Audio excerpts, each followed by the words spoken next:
ఈ నెల 26, 27, 28 తేదీలో కడపలో మహానాడు జరగబోతుంది.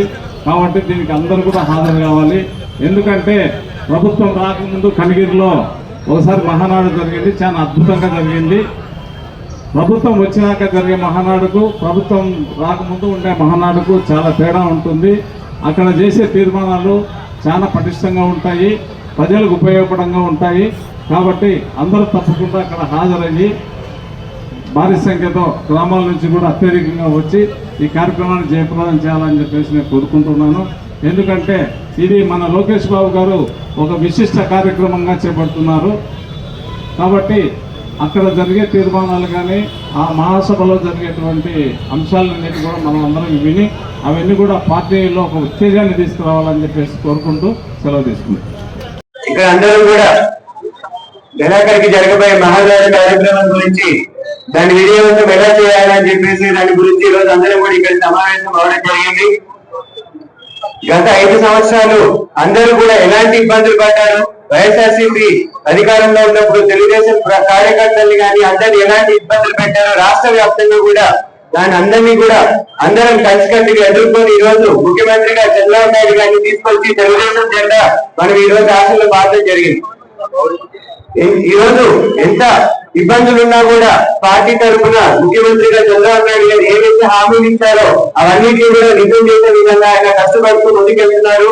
ఆయనకి అంతే సమానంగా లోకేష్ గారు కూడా ఈ రోజు కష్టపడుతూ ఉంటారు. మనందరం కూడా ఇదే విధంగా కష్టపడి గతంలో వైఎస్ఆర్సీపీ అధికారంలో ఉన్నప్పుడు ప్రతి ఒక్కరు ఎవరైతే కష్టపడ్డారో వాళ్ళందరూ వాళ్ళ కష్టాన్ని మర్చిపోకూడదు. తెలుగుదేశం పార్టీ గెలుపు కోసం పడ్డ కష్టాన్ని కూడా ఏ కార్యకర్త మర్చిపోకుండా ఈ రోజు వైఎస్ఆర్సీపీ నాయకులు మన శిల్పారాజు కిషోర్ రెడ్డి గారు ప్రెస్ మీట్ పెట్టి మాట్లాడడం జరుగుతోంది. కూటమి ప్రభుత్వం వచ్చినప్పటి నుంచి ఏదో అన్యాయం జరిగిపోతున్నాయి, ప్రజలకు ఇబ్బందులు పడుతున్నాయని. మీ 5 సంవత్సరాలు మీరు అధికారంలో ఉన్నప్పుడు మీరు చేసిన ఒక్క మంచి పని చెప్పుకోలేని పరిస్థితిలో మీరున్నారు. మొత్తం రాష్ట్రంలో కానీ నంద్యాల కాన్స్టిట్యున్సీలో కానీ గతంలో ఎప్పుడో 7 సంవత్సరాల ముందు జరుగుతున్న అభివృద్ధి పనులను కూడా మీరు కొనసాగించలేక మధ్యలో ఆపేస్తూనే ఉన్నాయి. మీరు ఈ రోజు చంద్రబాబు నాయుడు గారి గురించి మాట్లాడే అర్హత కూడా మీకు లేదని కూడా ఈ సందర్భంగా తెలియజేస్తున్నాను. ప్రతి ఒక్క తెలుగుదేశం పార్టీ కార్యకర్త గాని నాయకులు గాని వైఎస్ఆర్సీపీ నాయకులు మాట్లాడే ప్రతిదాన్ని కూడా తిప్పికొట్టేదానికి ముందున్నారని కోరుతున్నాను. రాబోయే మహానాడుని ప్రతి ఒక్కరు కూడా విజయవంతం చేయాల్సిందిగా మనస్ఫూర్తిగా కోరుకుంటూ ఆత్మగౌరవం కోసం పుట్టినటువంటి పార్టీ ఈ తెలుగుదేశం పార్టీ అని మన అందరి సభాముఖంగా తెలియజేసుకుంటున్నాను. అదే సందర్భంగా ఇక్కడ చెప్పాల్సిన అవసరం ఉంది.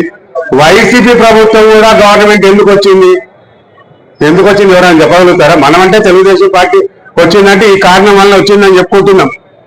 ఆ రోజు జ్యోతిలక్ష్మి సినిమాల పాట పాడుతుంది, అప్పారావో వెంకట్రావో సుబ్బారావో ఎవడో వస్తాడనుకుంటే నీ వచ్చావా అయినా రెడీ అంటే ముఖ్యమంత్రులు ఆ రకంగా మారేస్తూ పోతుంటే ఆ పాట పెడితే తట్టుకోలేక ఎన్టీ రామారావు గారు ఈ పార్టీ పెట్టి 7 నెలల్లోనే అధికారంలోకి వచ్చారు.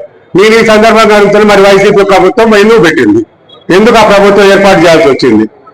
కేవలం జగన్మోహన్ రెడ్డిని ముఖ్యమంత్రి చేయలేదన్నటువంటి ఒకటి, ఆయన తండ్రిని అడ్డం పెట్టుకుని దాచుకోవడానికి పెట్టినటువంటి పార్టీ తప్ప ఇంకా ఏమైనా ఉందా అని మిమ్మల్ని అడుగుతున్నా.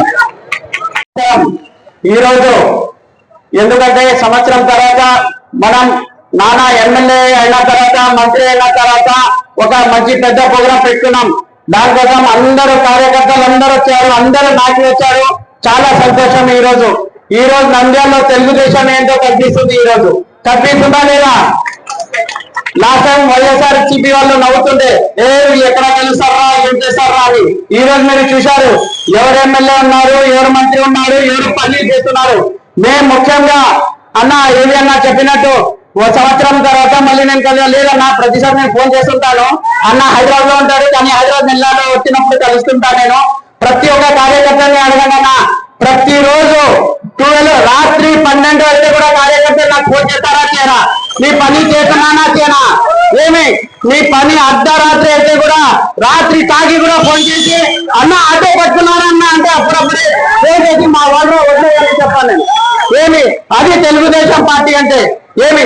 ఏ పని వచ్చినా ఎంత ఇబ్బంది అన్నా ఏ కార్యకర్త తెలుగుదేశంకి ఇబ్బంది అయినా ఖచ్చితంగా మేము ఉన్నాము, ఖచ్చితంగా మేము పని చేస్తున్నాము, ఖచ్చితంగా ఫారూక్ గారు పని చేస్తున్నారు, ఖచ్చితంగా మన తెలుగుదేశం నాయకులు అందరూ పని చేస్తున్నారు.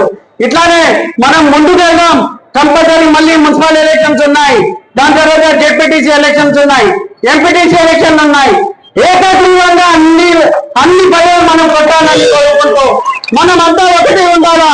తెలుగుదేశం పార్టీ ఒకటే, తెలుగుదేశం జెండా ఒకటే. దానికోసం మనం ఎక్కడన్నా కానీ ఈ రోజు నిన్న కూడా మనం చూసాము. మన సండే ఎమ్మెల్యే సండే రోజు వచ్చినాడు, వచ్చి విమర్శలు చేసి వెళ్ళాడు. ఏదో పెళ్లికి వస్తాడు, ఏదో 2 ప్రోగ్రాం అటెండ్ చేస్తాడు, ఏదో తిట్టాలా ఏదో చెయ్యాలా వెళ్ళిపోతాడు.